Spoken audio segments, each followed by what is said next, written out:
students, myself Miss Rachna Jain, Associate Professor, Department of English, Government PG College, Rajgarh, Alwar. Today in this video lecture, I will discuss with you the detailed descriptive question on the poem The Sea and the Skylark. This poem is in the syllabus of BA Part 3rd, English Literature, Paper 1st, Unit A. Students, in the previous videos, I have told you the entire explanation of the poem The Sea and the Skylark, and I also give you the introduction of the poet Hopkins. This question is very important and it can be put up in the final examination. So it is very relevant and very important question. I mentioned the question to you. Write this descriptive question is write a note on the main theme of the poem, The Sea and the Skylark. Point out some of the important characteristics of Hopkins' poetry on the basis of this poem. This is the main descriptive question. Now I will discuss the answer of this question. In this video, I discuss the answer of this question in these points. First, the introduction of the poet and the poem. Second, nature poet, Hopkins as a nature poet. Third, Hopkins as a sonneteer. Next, the theme of the sea and the skylark. Next, two moods mentioned in the poem by the poet. Next, the quality of the poet in escape and in stress. And in the end, conclusion. First of all, I will discuss with you the introduction. Hopkins is one of the most original writers who has contributed a lot towards English poetry by his style, versification, new mode of expression, and original concept of poetry. The two striking characteristics of Hopkins are his profound religiosity and nature poetry. The famous writer W. H. Gardner also said Hopkins is one of the acknowledged masters of original style, one of the few strikingly successful innovators in poetic language and rhythm. Students, you can add some introduction points which I have told you in the previous video about Hopkins and his major works. So next point is nature poet. Hopkins' nature poetry reminds us of the romantics, but he is a lover of nature with difference. His poems give vivid pictures of nature such as the sunset, the vivid flowers, and the other objects of nature such as birds, trees, clouds, waters, hills, etc. But Hopkins was fascinated by those aspects of nature which showed the unity of being or the very essence of nature of the universe. He was aware of divine pattern in nature. He found in nature a unified essential attribute of the divine being or escape the imagery, the energy that was responsible for holding it together was known as interest. The next point is as a sonneteer. Hopkins enriched the English sonnet tradition, which include names like Sir Thomas Watt and the Earl of Surrey, Sidney, Spenser, Shakespeare, Milton, Donne, Wordsworth, and Keats. Hopkins combined many characteristics of the earlier writers of sonnets. His sonnets are personal, descriptive, religious, and metaphysical. In this poem, we always find natural imagery and religious flavor, but he has also modified the English tradition by adding intensity of feeling by the use of sprang rhythm. He has gone back to the original native English tradition which emphasized alliteration and regular number of stressed syllables in the each line. Hopkins followed the Italian structure of the sonnet. Students, you know very well that there are two types of sonnets. First, Italian or the Petrarchan, and second is English poet or Shakespearean sonnet. Hopkins followed the Italian structure of the sonnet. The Italian sonnet is divided into two divisions, the octave consisting of 8 lines and the sestet consisting of 6 lines. Hopkins regarded the Italian sonnet as a sonnet proper. He modifies it too by dividing the sestet into two parts. He introduces further variations in the original form and explores the utmost possibilities of the form.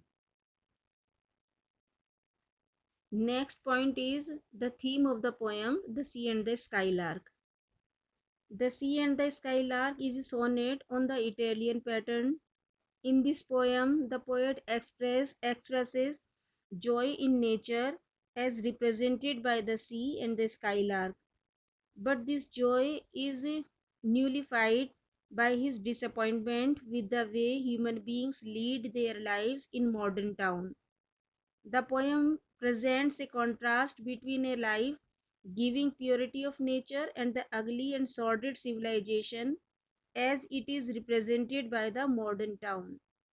This poem presents a meditation on nature and man in brief compass of 14 lines. The poet hears two voices which give great pleasure to him. They are the natural voices of the sea striking against the shore and the skylark singing in the sky. These objects of nature represent elemental purity of God's creation, while man's creation, the town, is sordid, turbid, and shallow and frail. Man is the crown of the universe and the greatest creation of God, but he has lost all contact with God's beauty and is living in the mud and dirt. He has forgotten the beauty and joy of life. Man's life is in the process of decay and disintegration. He is deprived of creativity and vitality.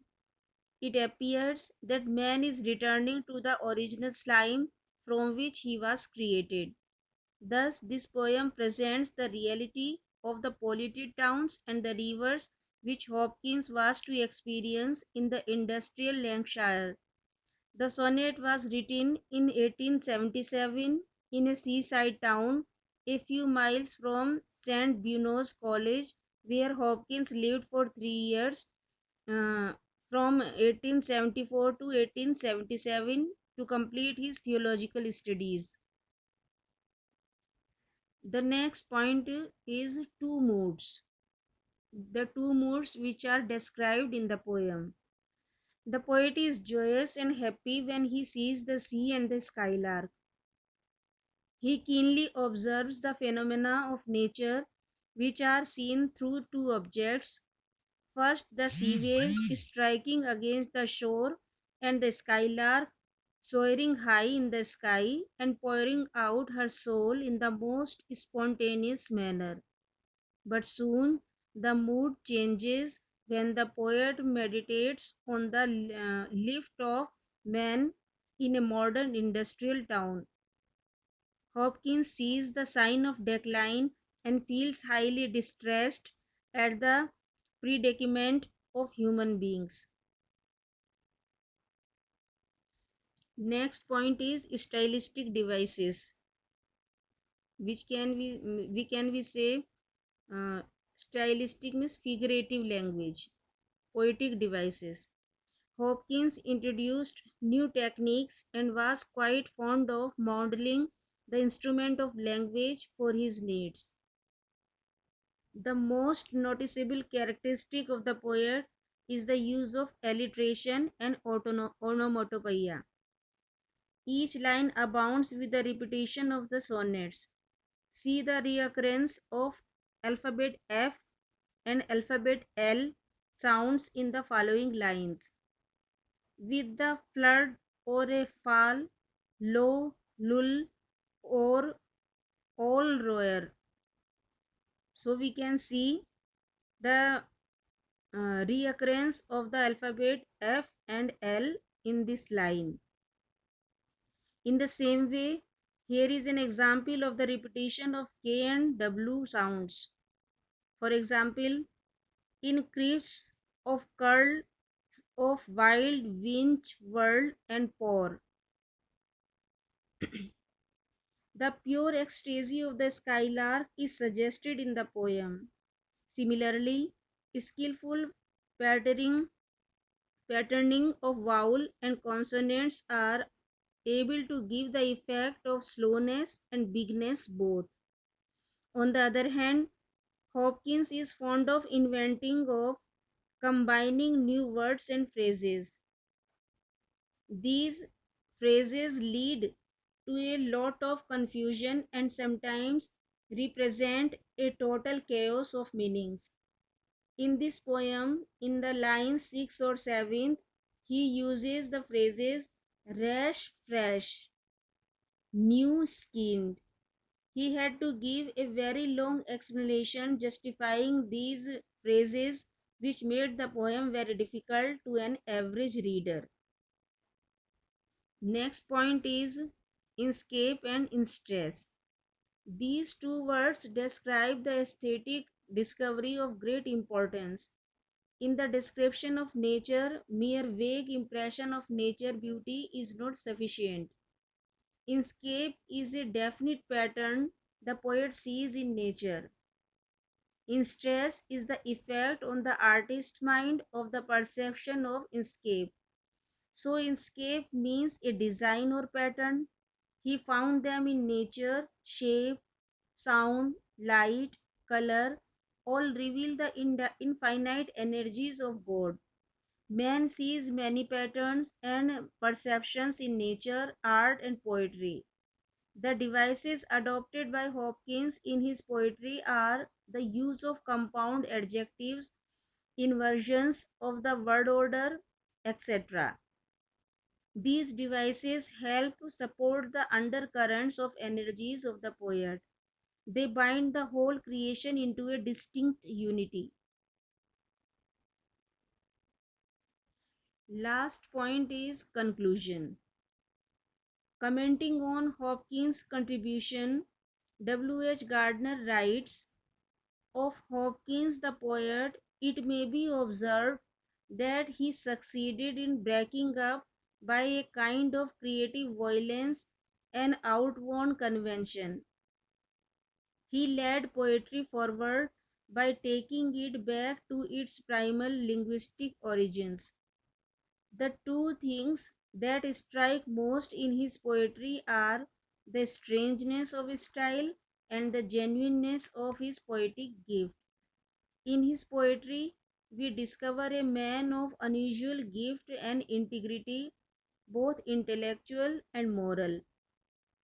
His poems have a distinct individuality, reflecting the poet's unique personality.